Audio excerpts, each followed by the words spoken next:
Today, Mr. S would like to show us what to look out for when adjusting the switching point and hysteresis of Suco pressure switches.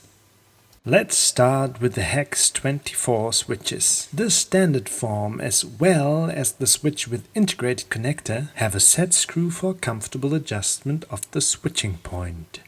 Now to the hex 27 switches. Here you see a standard form and also the version with integrated connector. In this case we use a Deutsch 3-pole as an example for all our hex 27 switches with integrated connectors.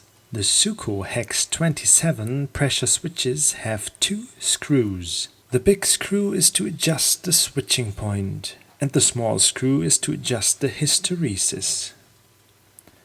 The screws must not to be mixed up. Please be very careful when adjusting the hysteresis, because incorrect adjustment may cause a complete failure to the switch.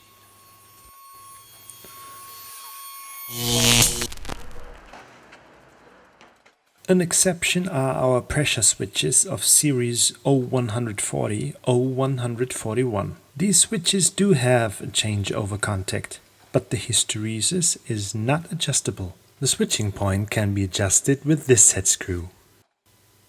Now you see our hex 30 pressure switches, and especially our pressure switches of series 0161, 0162. Please untighten the hex nut first before adjusting the switching point with a big screwdriver. Fasten the hex nut again afterwards. Do not try to change the switching point with the small screw which lays underneath, because this may destroy the pressure switch.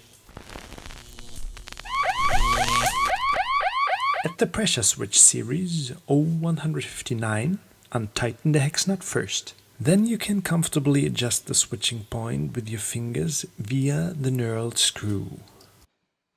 At the series 0184, 0185 and 0194, 0195 there are 2 possibilities how to adjust the switching point. Either you take off the connector first to adjust the switching point and the hysteresis via the dedicated set screws, or you can adjust the switching point very comfortably through the connector.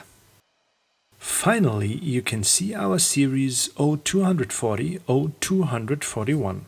The switching point can be easily adjusted with an Allen key. You can find all this information on the supplied manual or on our homepage www.suco.de. We recommend to order the switches with factory adjusted hysteresis. In general, the set point will rise by turning the set screw clockwise. By turning counterclockwise, the set point gets lowered. Can Mr. S remember all this? Well, he doesn't need to. He can always watch this movie again.